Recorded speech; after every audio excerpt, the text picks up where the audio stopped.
Chapter 2. Norway, 1400 hours. It was a slow process to berth in so many ships. Pacific first, then Africa, Atlantic, India. Norway received clearance, and Signy, from her vantage at the post central in the bridge, passed the order to Graf at controls. Norway moved in with impatient dispatch, having waited so long. Was opening the ports of Pale Dock crews to attach the umbilical, while Australia began its move, was completing secure for stay, while the supercarrier, Europe, glided into dock, disdaining the pushed assist which station wanted to give. "Doesn't look like trouble here," Graf said. "I'm getting an all quiet on dockside. Station master's security is thick out there.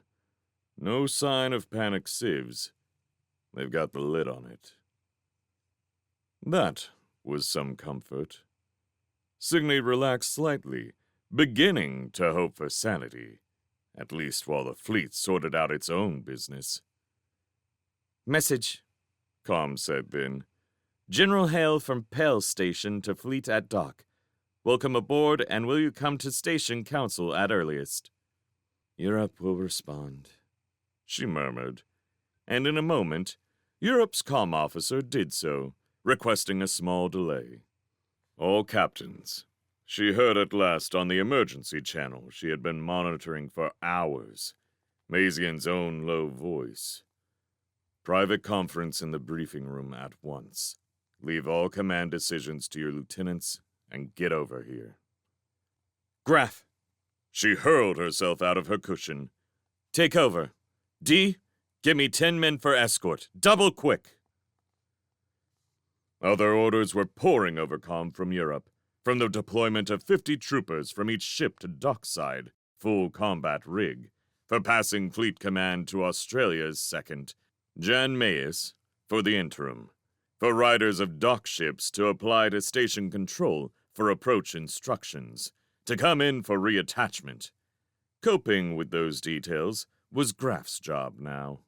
Mazian had something to tell them, explanations long awaited.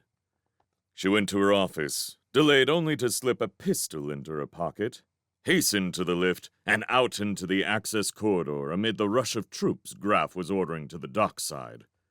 Combat rigged from the moment they had gone into station approach, headed for the hatch before the echoes of Graf's voice had died in Norway's steel corridors. D was with them, and her own escort sorted itself out and attached itself as she passed through. The whole dock was theirs. They poured out at the same moment as troops from other ships hit the dockside, and station security faded back in confusion before the businesslike advance of armored troops who knew precisely the perimeter they wanted and established it. Dock workers scrambled this way and that, uncertain where they were wanted. "Get to work!" Dijan shouted. "Get those water lines over here!" And they made up their minds at once. Little threat from them, who were standing too close and too vulnerable compared to the troops. Signy's eyes were for the armed security guards beyond the lines, at their attitude, and at the shadowed tangle of lines and gantries which might shelter a sniper. Her detachment surrounded her, with Bihan as officer.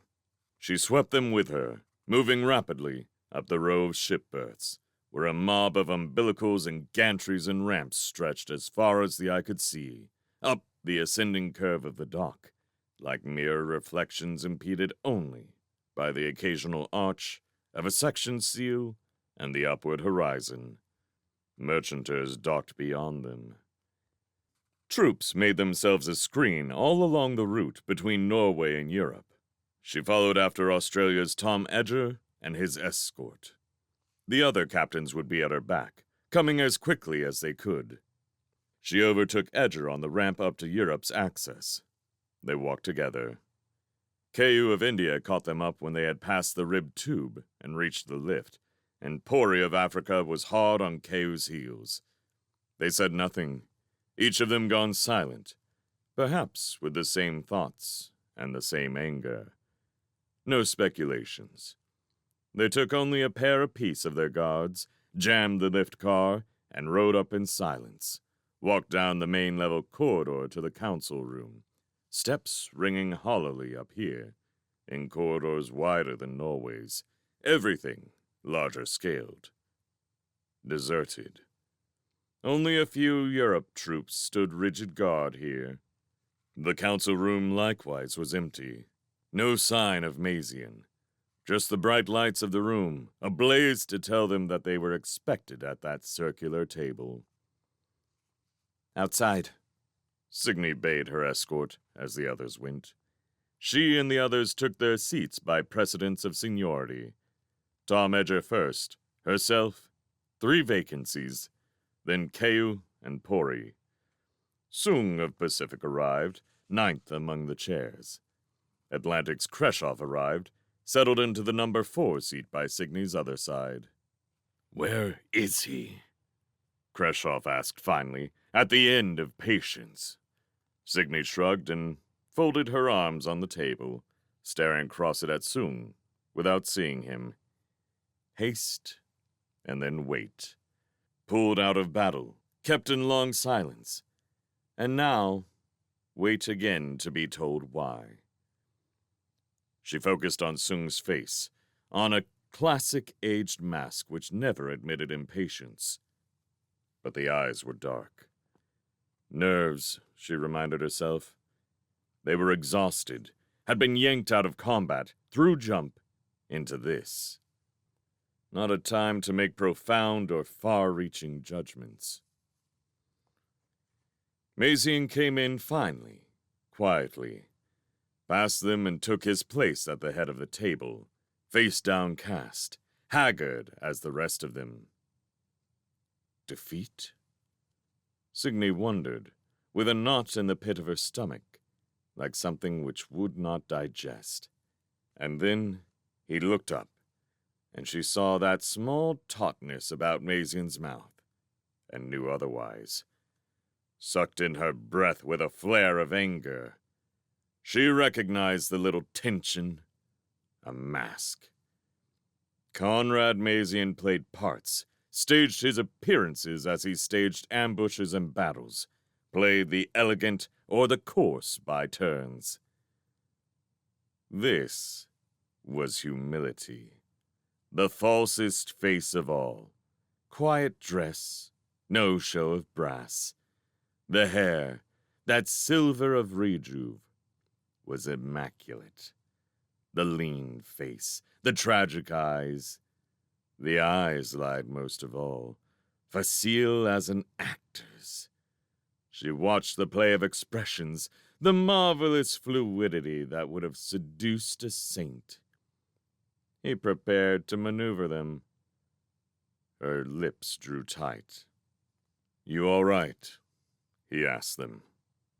"All of you, why were we pulled out?" she asked forthwith, surprised to direct contact from those eyes, a reflection of anger in return. "What can't go over calm?" She never questioned, had never objected to an order of Mazian's in her whole career.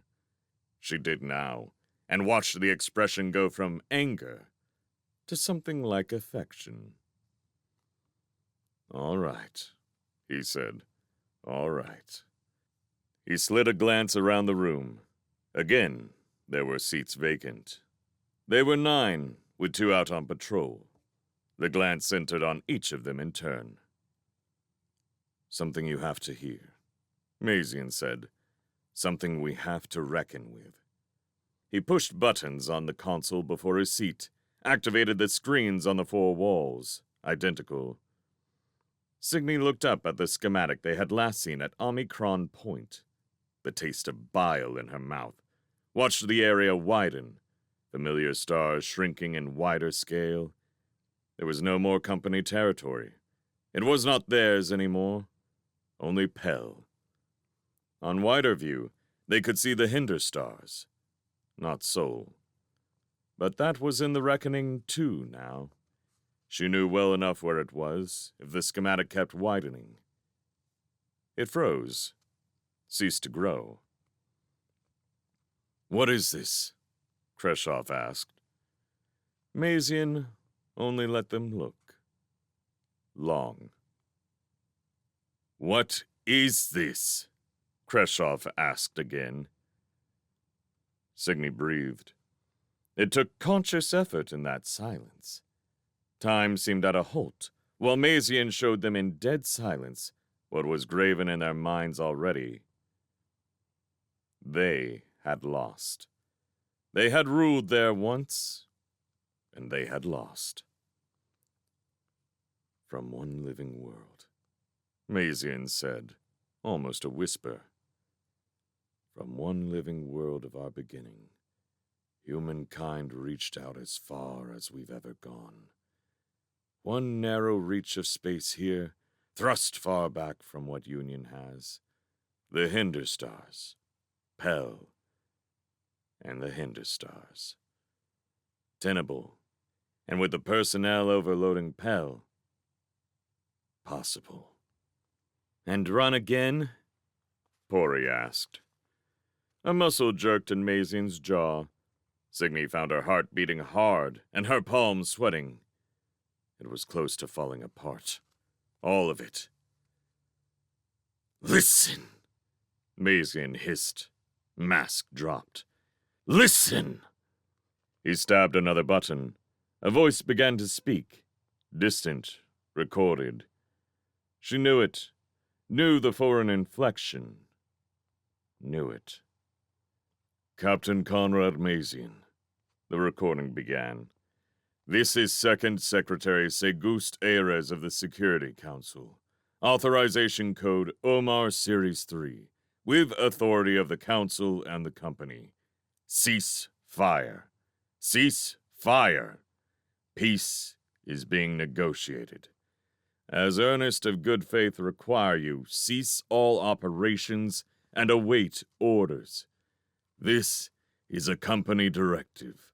All efforts are being made to guarantee safety of company personnel, both civilian and military, during this negotiation. Repeat, Captain Conrad Mazian, this is Second Secretary Segust Ares." The voice died abruptly with a push of a key. Silence lingered after it. Faces were stark with dismay. "War's over," Mazian whispered. "War's over. Do you understand?" A chill ran through Signy's blood. All about them was the image of what they had lost, the situation in which they were cast. "Companies finally showed up to do something," Mazian said. "To hand them this." He lifted a hand to the screens, a gesture which included the universe. "I recorded that message relayed from the Union flagship. That message. From Seb Azov's flagship. Do you understand? The code designation is valid. Mallory, those company men who wanted passage, that's what they've done to us." She drew in her breath. All warmth had fled. "If I'd taken them aboard..." "You couldn't have stopped them, you understand? Company men don't make solitary decisions. It was already decided elsewhere. If you'd shot them on the spot, you couldn't have stopped it. Only delayed it." "Until we'd drawn a different line," she replied. She stared into Mazian's pale eyes and recalled every word she had spoken with Ares, every move, every intonation. She had let the man go to do this. "So they got their passage somehow," Mazian said. "The question is, what agreement they've made first at Pell, and just how much they've signed over to Union. There's the possibility, too, that those so-named negotiators aren't intact. Mind-wiped, They'd sign and say right into Union's anxious fingers, knowing the company's signal codes, and no knowing what else they spilled. No knowing what codes, what information, what was compromised, how much of everything they've handed over. Our internal codes, no. But we don't know what of the Pell codes went. All the kind of thing that would let them come right in here. That's why the abort. Months of planning, yes. Stations gone. Ships and friends gone. Vast human suffering. All of that for nothing. But I had to make a fast decision. The fleet is intact. So is Pell. We've got that much, right or wrong. We could have won at Viking and gotten ourselves pinned there. Lost Pell. All source of supply. That's why we pulled out. There was not a sound, not a move. It suddenly made full sense. That's what I didn't want on comm. Mazian said, "It's your choice. We're at Pell, where we have a choice. Do we assume it's company men who sent that, in their right minds, unforced, that Earth still backs us? It's in question. But, old friends, does that really matter?" "How matter?" Sung asked. "Look at the map, old friends. Look at it again. Here is a world. Pell. And does a power survive without it? What is Earth but that? You have your choice here. Follow what may be company orders. Or we hold here, gather resources, take action. Europe's staying, regardless of orders. If enough do, we can make Union think twice about putting its nose in here. They don't have crews that can fight our style of fight. We've got supply here. We have resources. But make up your minds. I won't stop you. Or you can stay and do what I think you might do. And when history writes what happened to the company out here, it can write what it likes about Conrad Mazian. I made my choice. 2 of us, Edger said. 3, Signy said, no faster than the murmur from the others. Mazian passed a slow glance from one to the other, nodded. Then we hold here. But we have to take it. Maybe we'll have cooperation here, and maybe we won't. We're going to find out. And we're not all in on this yet. Sung, I want you personally to go out to North Pole and Tibet and put it to them. Explain it any way you like. And if there's any large number of dissenters in any crew or among troops, we'll give them our blessing and let them go. Take one of the merchanters' ships here and ship them out. I'll leave it to individual captains to handle that. There won't be any dissent, Keu said. If there are, Mazian said. The station, now. We move out and disperse our own security throughout. Put our own personnel in key spots. Half an hour is enough for you to break this to your own commands. Whatever they ultimately decide to do, there's no question that we need to hold Pell securely before we can take any action, either to clear a ship for some to leave or to hold on to it. Go? Kreshov asked when silence lingered. Go, Mazian said softly, dismissing them. Signy pushed back and moved, first after Sung, past Mazian's own security at the door, gathered her 2-man escort and went, aware of others hard at her heels. Uncertainty still weighted her conscience. She had been company all her life, cursed it, hated its policies and its blindness. But she felt suddenly naked, standing outside it. Timidity, she reasoned with herself. She was a student of history, valued the lessons of it. The worst atrocities began with half measures, with apologies, compromising with the wrong side, shrinking from what had to be done. The deep and its demands were absolute, and the compromise the company had come to the beyond to try would not hold longer than the convenience of the stronger. And that was union.